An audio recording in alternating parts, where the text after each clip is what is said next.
Join Digital Promise and Verizon Innovative Learning on Thursday, November 14th for the third annual Elevating Innovation Virtual Conference.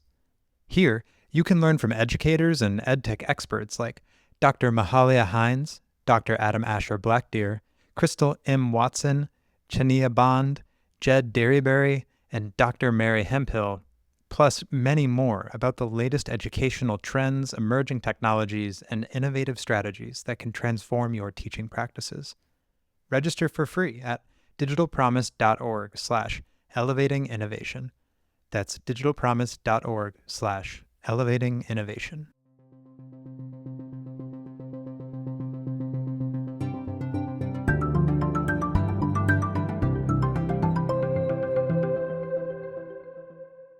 Hello, everybody. You're listening to the Getting Smart podcast, and I am Nate McClennen, and I am super excited for today's conversation. It is about our favorite topic right now, AI and education.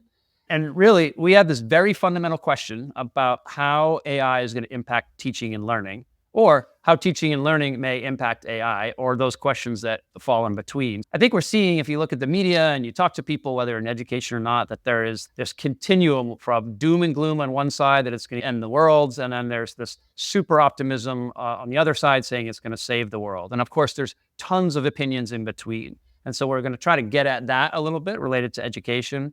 And then the idea that education itself is all over the board in terms of implementation is that we're seeing people dealing with policy, we're seeing people dealing with AI as cheating, we're seeing people dealing with AI as an efficiency tool, and then of course, our forward-thinking folks who are saying, what do we do next with this, and how can this really shift education?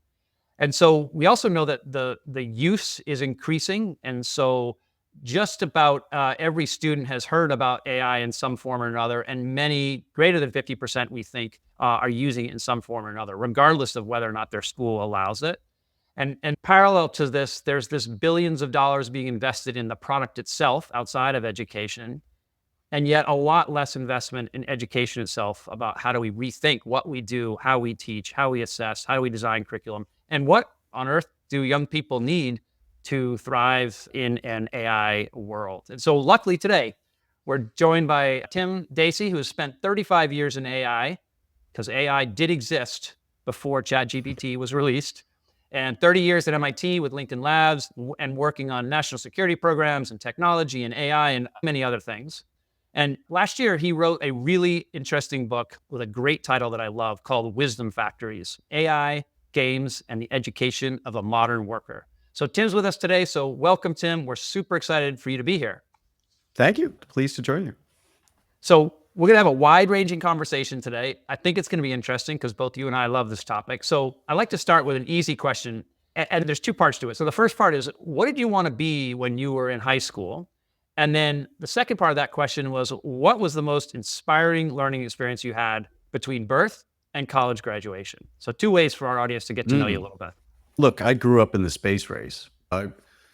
Early 70s, teachers were wheeling the TVs into the room and letting us see the little launches and the steps on the moon. So physics was always in my head. But honestly, I got to the end of high school, I had no idea even what the career choices were. One of my friends' senior year, I found out he was going into school for engineering, and I really didn't know anything about engineering.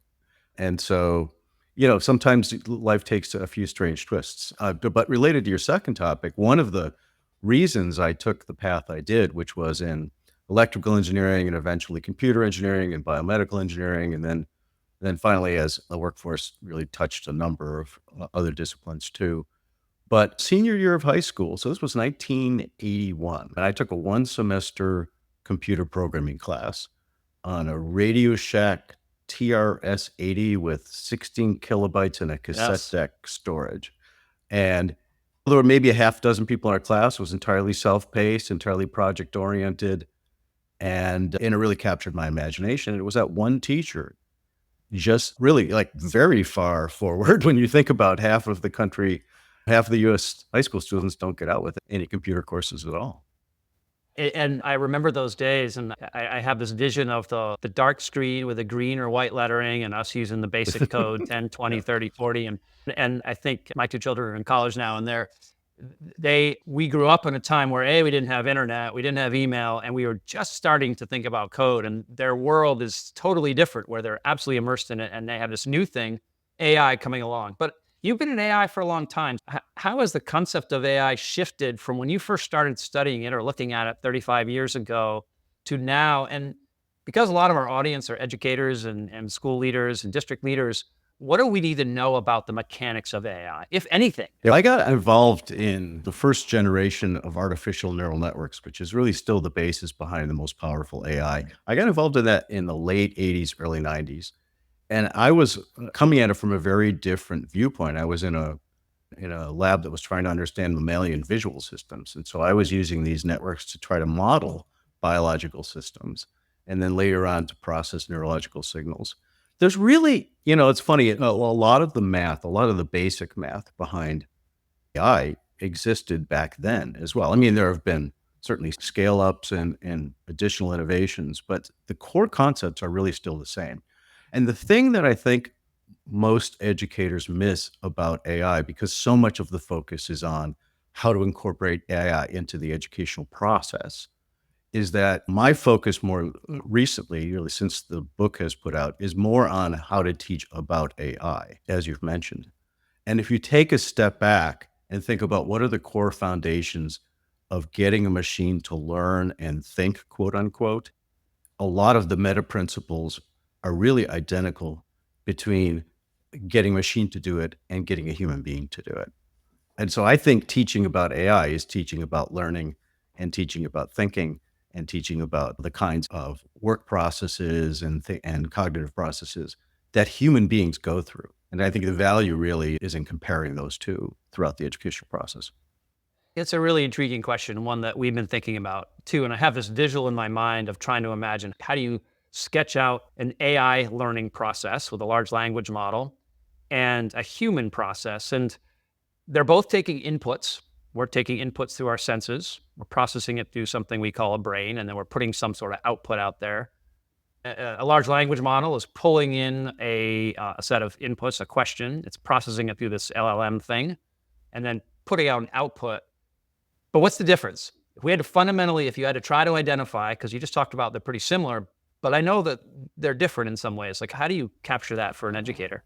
I think it's a matter of scale. I was working with networks of these small little math units, right, which we lazily call neurons because they have some similar characteristics.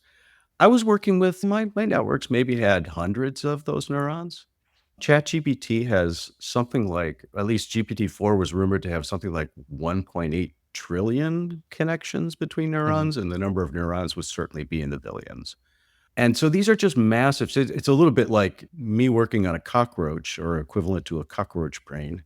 And now we're dealing with whales and apes, right? It's just very much scaling here allows completely different capabilities and performance.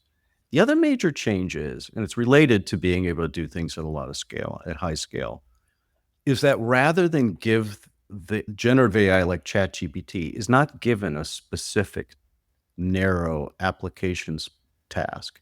So it's not like previous systems. If you wanted to read medical images, the system was taught to read medical images.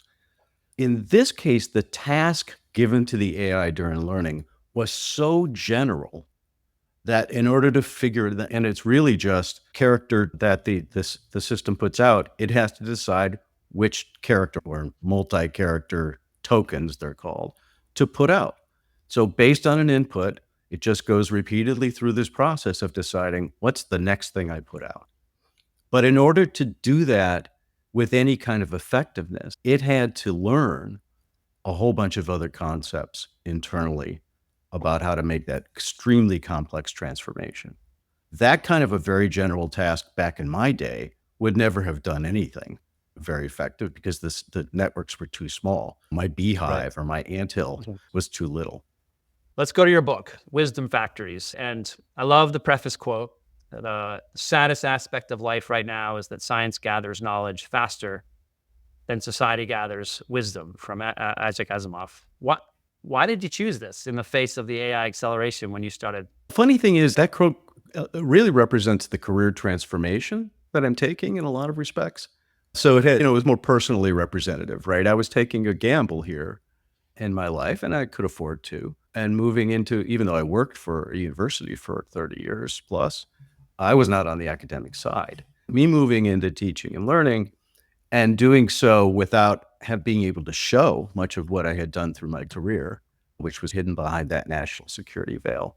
So that required something to get my name out there, right? So that Asimov quote was really the reason that I decided I needed to get into education and hop the fence, so to speak. And it's because I knew AI was going to advance without me. Um, but the problem is the power imbalance. I've been talking a lot more about this lately in the context of education, right? If I'm much smarter than an automation tool or an AI, then I can vet what comes out, I can control it properly, I can learn how to use it as a complementary tool.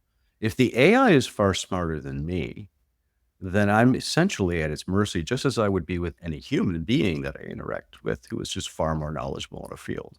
You have to trust what they put out.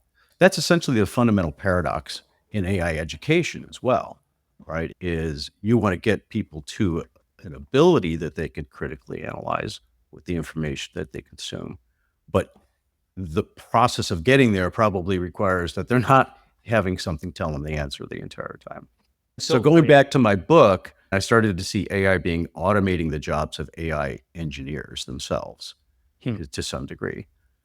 And that's when I said, we're moving close enough here to really high level, difficult cognitive work that most people in the world could not themselves do, that I started to be concerned about that power imbalance. And the question really became in my mind, can humans step up to what will be more difficult and demanding thinking jobs in the age of AI? And that led me down a rabbit hole of, well, the system's really not set up to teach those skills very well. Before we get to the how, let's talk about the what a little bit. So what human skills do you think are either unique or at least critically important that as AI accelerates and becomes more and more advanced and can do things that better than, say, humans, what do we need to focus on? What does it mean to be a wisdom factory? Or what is the wisdom we're trying to create before we get to the how? The use of the term wisdom is a bit imperfect. There's no perfect term here. But a lot of what I'm really talking about is, instead of education that's focused on details and making sure people understand those details, and I call it brick wall education, then the details lead to some slightly more abstract concepts, and you build up that wall based on a base of particular and specific information. At some point that breaks, though, and those certain kinds of things you can't teach by knowledge transfer. You have to teach by experience and build up intuition. And that's the opposite route of education, rather than from our conscious, deliberative parts of our brain to do it often enough and bake it into our subconscious. It's design things for experiences that lead to intuitions, which then can be rationalized and discussed afterwards. So that's very much the constructivist, behaviorist kind of distinction. But the fundamental problem is that that knowledge transfer works well if, in fact, the work that results, or the work that people need to do in their adult lives and the life skills they need, require that knowledge. Much of what we do in school doesn't ever transfer into use in adult life. I think we've convinced ourselves that there are other benefits. Oh, maybe we don't have to solve math equations in adult life, but they'll learn logic. The evidence is that kind of transfer doesn't really hold true. So the only things we can be sure of when the world is like this, things are changing so quickly, is that over an entire career, you're going to have to adapt, potentially adapt a ton, potentially have 3 or 4 careers.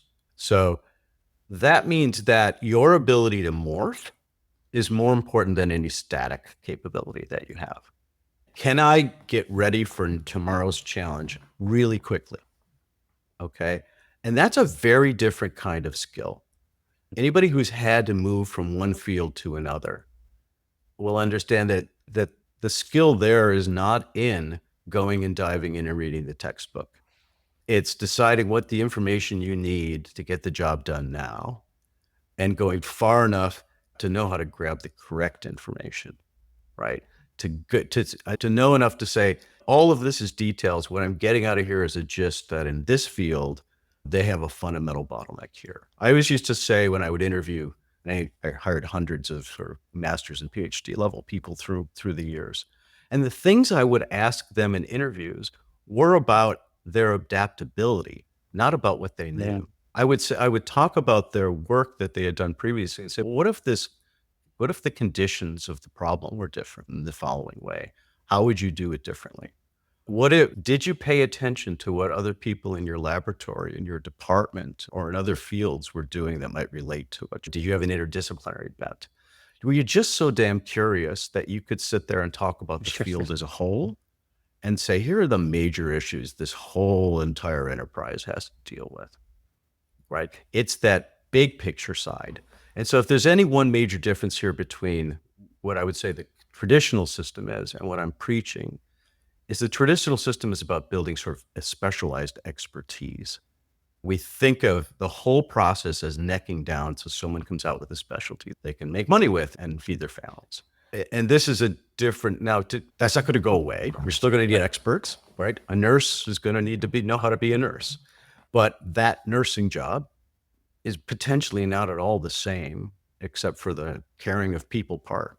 The processes, the tools, everything about it might be different in 10 years, in 5 years. Right.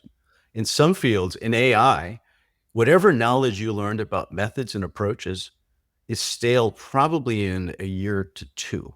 So you're stuffing people full of knowledge in that kind of a fast changing world no longer makes much sense. It made sense in my parents' generation. It made a little bit of sense when I was coming out. Computers changed that pace of evolution. But it certainly is more about being able to take the big picture view than it is about being able to deal with the minutia. And so wisdom is really more about the spirit of interdisciplinary, challenge-oriented, highly reliant on intuition and experience, and contrasting that with the traditional expertise orientation of school. Yeah, I like that differentiator of specialized expertise versus a wisdom factory. I think you called it the expertise factory and a wisdom factory. And I want to go and think about what an expert or a wisdom factory looks like. But I have one push on your thoughts here is I think there's a lot of debate about what should people know. So if we think, and I'm a true believer in the idea of durable or transferable or wisdom or whatever we want to call it, things that transcend specific discipline expertise that I can apply across the board. I'm also a firm believer in what you said around adaptability. Like we know we're going to have to pivot. Even if I stay in education for my entire life, I am not the same person that I was when I started educating young people 25 years ago. The whole system has changed. So I believe all that. And is there some knowledge that we do need to know? Is there some core that we should all have? There is a core. I'm certainly not telling you don't need detailed knowledge. I am saying through the book that you should get it when you need it to solve a problem or a challenge, as opposed to getting it for someday.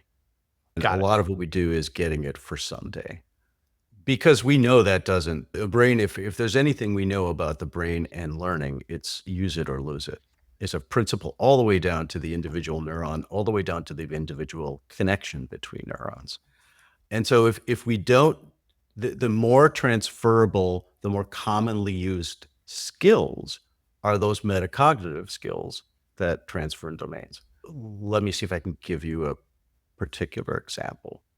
We go through the entire STEM process especially in high school, and there's still almost no overarching nebulous problem that's handed to students where they have to somehow say, which of these techniques and methods and processes and realms of knowledge that I was given do I need in this particular situation? What is it really, this problem that I'm faced with, what kind of math is even appropriate for it? I had an experience in high school. My trigonometry teacher gave us extra credit if we went into some math competition with other schools. And it was probably, I don't know, it was probably like the kind of questions they put up on International Olympiad, Math Olympiad kind of things, But these questions just blew me away. I had no idea they were even math questions because they were so different than what I had as a student. And what they were really posing is they were posing a challenge where I didn't know even what kind of math applied.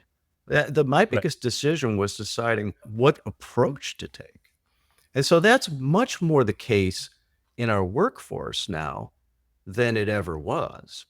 You get more and more people get novel problems. And so all of that really it points to the beginning part of problem solving and decision processes and the judgments associated with those and growing those skills. If I wanted somebody to be really good at figuring out what kind of math applied to what kind of problem, then I better give them a lot of those kinds of problems.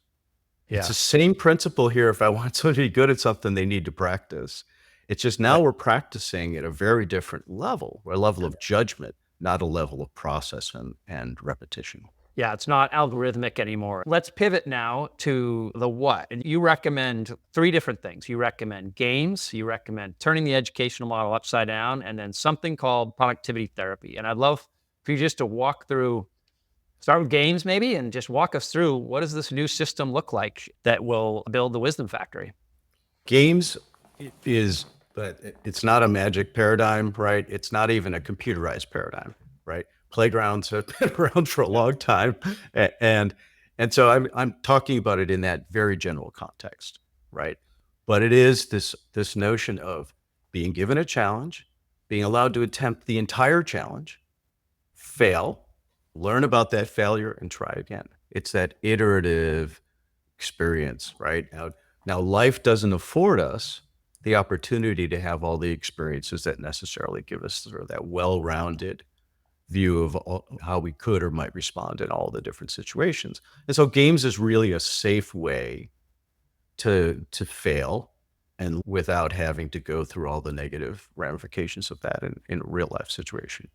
We spend a lot of time in education thinking about how to get young people more real world experiences, but you flip that on its head a little bit and say, yeah, they need those, but there's just not enough capacity or time or wherewithal to give every kid a large number of authentic experiences. So you're basically suggesting let's use games as a way to help supplement that. Is that true? Yes, and that's even true in our adult lives. As an educator, that the things that really make the difference between somebody who is super experienced and can handle any situation is that they've seen those unusual situations, not just the common ones, and they've been around enough to see enough of those unusual situations. So the idea of games is to be able to put people in those situations sooner and to allow them to go. And it could take the place of any of these durable skills we talk about and be used in them. So if I care about better interpersonal relations, I may have students negotiate with an avatar or something that they feel engages with them who exhibits various, maybe 5, 6 different common personality types that you might have to engage with. And then I might start to have the student analyze what personality type do they think they are in that conversation, and how might somebody best interact with them. And then I might vary it and say, okay, what if we're persuading instead of negotiating? Or what if we're trying to tell a story instead of describe a rationale? There's not a replacement for getting real students together to talk to each other and do that on their own, right? But the problem is you just can't do enough of it, because the way to build wisdom is through variation. The way to build expertise is through repetition, right? So it's a different process and you need those variations. And games can really, we used to do games with a lot of different military professionals, homeland security, law enforcement, public health, whole bunch of different folks.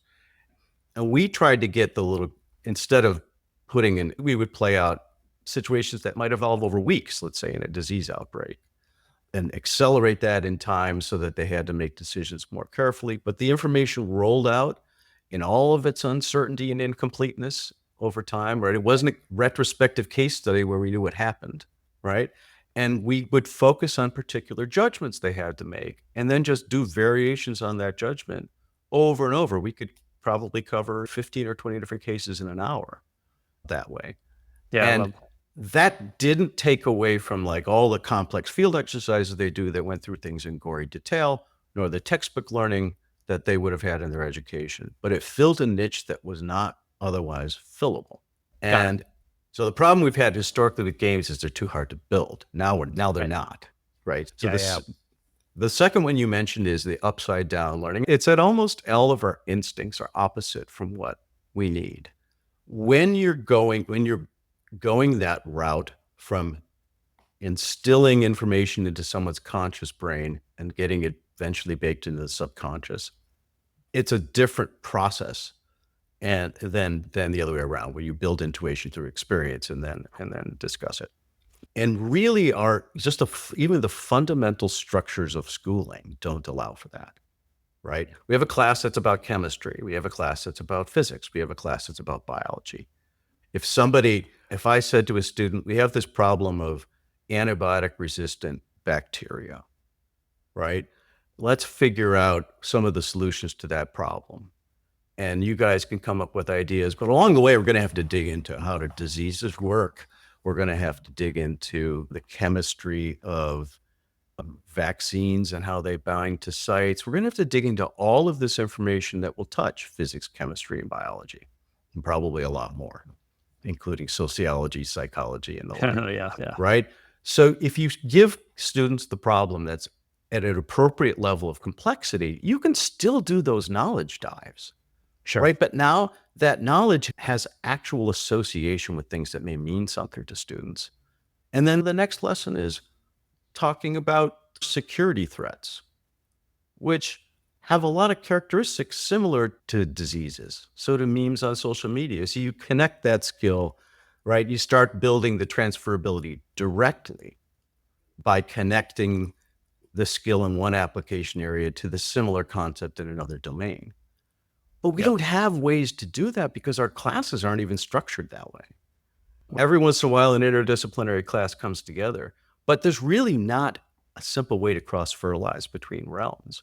So you miss this entire problem-solving piece of the puzzle. I agree with you 100%. And we're seeing it in schools that focus on problem-based learning or project-based learning.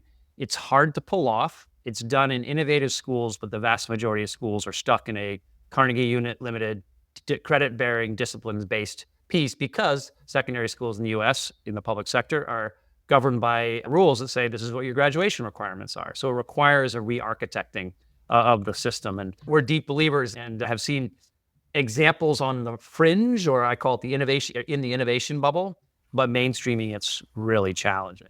All right, talk about your last one, which I actually don't know, productivity therapy.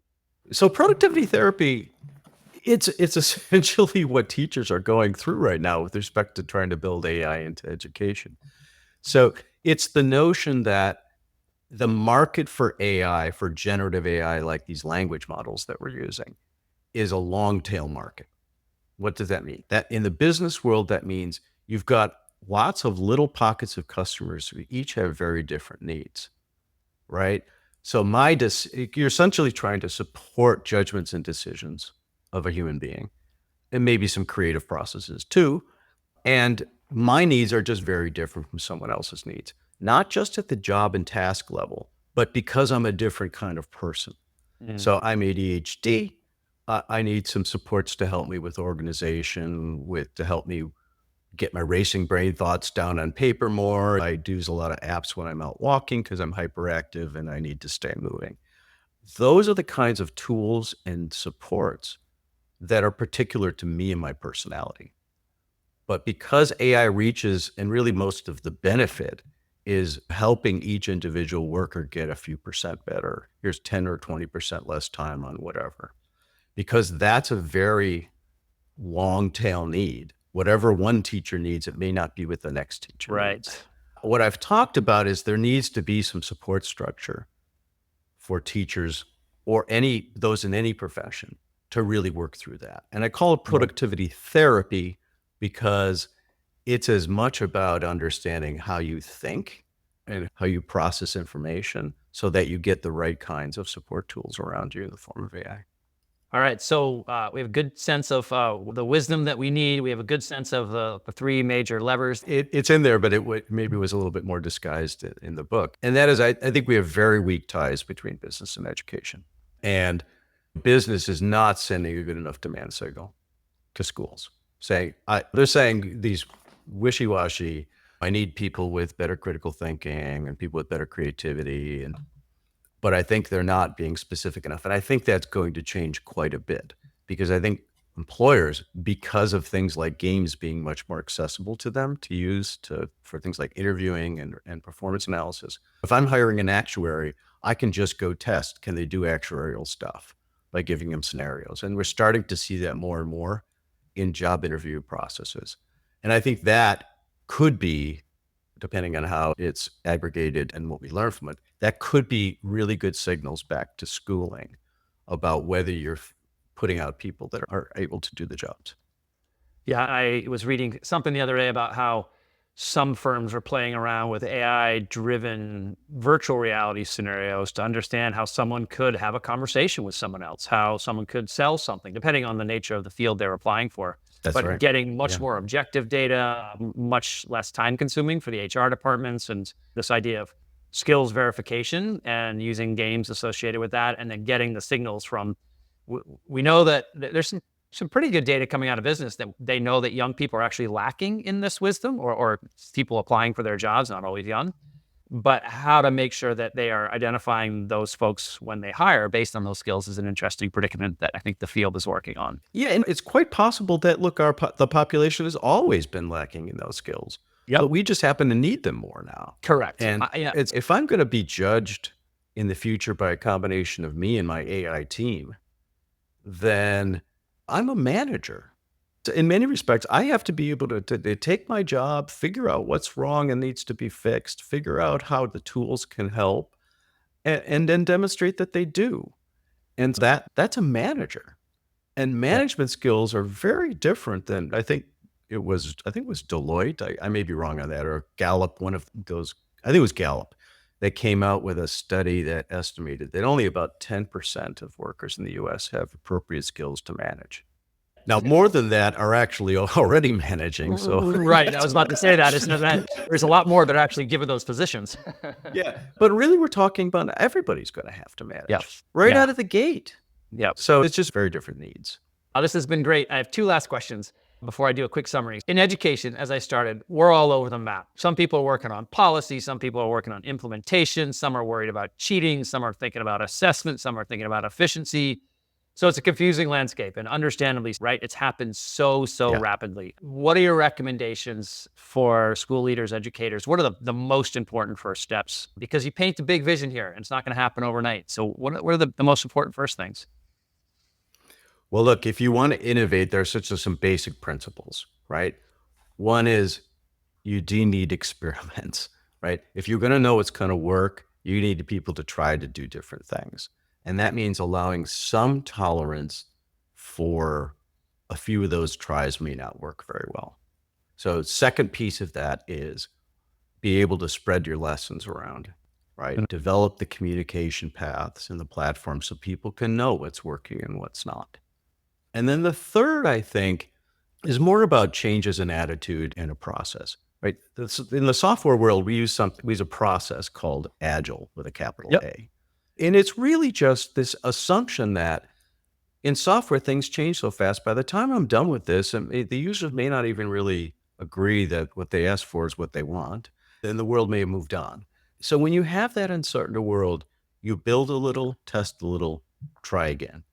And schools do not have that kind of process, right? I would agree. It's okay. Yeah, I've been dealing with the folks in the AI curriculum and world, and they're done multi-year timescales. And I'm like, no, let's get it out next month and then beat on it and work on it and change it incrementally. Yeah. And it's just a very different attitude. So I think, those three things, which are as much about creating the right environment for change as they are anything else. Rewarding people, et cetera, that's also in there.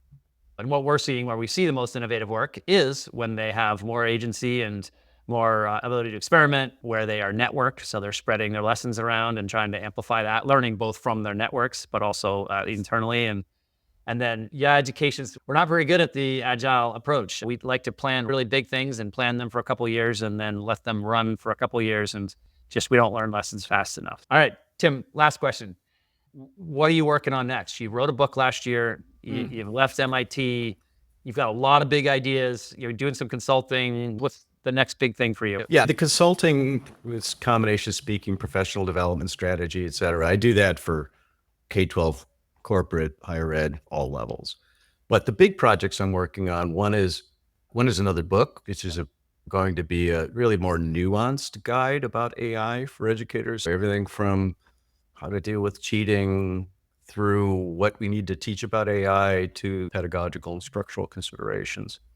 And then the other big thing is I'm actually building a soup to nuts K through 12 AI education curriculum now, which it's very interesting. I'm learning can be done in a very different and more flexible kind of process now that I have AI. So I just sort of putting down dozens of different modules into some ether and then hoping to build an AI to customize that as schools can fit it in or not in various ways. Yeah, I love that. We need it. There's a handful of people working on it, but I sometimes am fearful that we're too influenced by prior pedagogical practices. We're stuck in that informational stage rather than the wisdom approach that you described. Let me do a quick summary. And these are the things that stuck out for me. We could talk for a long time. I really appreciate the work you're doing. I love that we started out with we have to be aware of this power imbalance and who is smarter? What's that question look like? Can humans step up? And this idea of we're trying to focus on wisdom factories rather than expertise factories. We talked a bunch about the focus on these three things: games, this upside down learning concept, and then the productivity therapy, which is really interesting to me, is how do we help teachers use these tools well, especially in the face of teaching is a hard profession. And so I think AI is actually going to solve some of these issues that are the hard parts. So I taught for a long time, and my Sundays were full of assessing papers and doing things in a very certain way. And that took up my part of my weekend every weekend. I think there are ways to think about how AI can help us with that. And really appreciate that last thought on innovation. It's a good reminder for all of our listeners of we have to have some tolerance for error and allow experimentation. And I understand that learners are not widgets. They're humans. They matter. They're so important. And we have to allow agency because what we've been doing hasn't been working and it's not preparing us for the whole generation that's coming up. I love the idea of spreading lessons around and the changes in attitude, change management, and agile development. And I use the word MVP a lot. What's the minimum viable product that we could actually go and test something really quickly to see if it works and get learners to do that work with us. So I look forward to reading your next book and seeing what you're building in terms of K-12 AI education. And Tim Dasey, so great to talk to you today. And thanks so much for all your time. It sounds like they can find you online, right? You have a website? I do, timdasey.com, or LinkedIn is my primary. I also have a Substack newsletter called Sweet Grapes, where grapes is GRAIPES, that people can catch a lot of my writing. I usually have an article a week out. Perfect. We'll put those in the show notes. So those will all be there for our listeners to go and access. And I encourage everybody who's listening, go listen to go subscribe to the Substack and get Tim's new book when it comes out and his old book that's already on Amazon. So thanks, Tim. Thanks for tuning in to the Getting Smart podcast today. We want this podcast to be actionable, insightful, and a great way to learn about what's next in learning. In order to stay on the cutting edge, we need people in the field to tell us what they're hearing, what they're wanting, and what they're needing to learn more about. Got a topic or a guest in mind? Send your recommendations to me, Mason at gettingsmart.com. And if you like what you're hearing, don't forget to leave a review in Apple Podcasts or subscribe wherever you listen. Feel free to share the podcast on social media using the hashtag GSPodcasts. Thanks so much.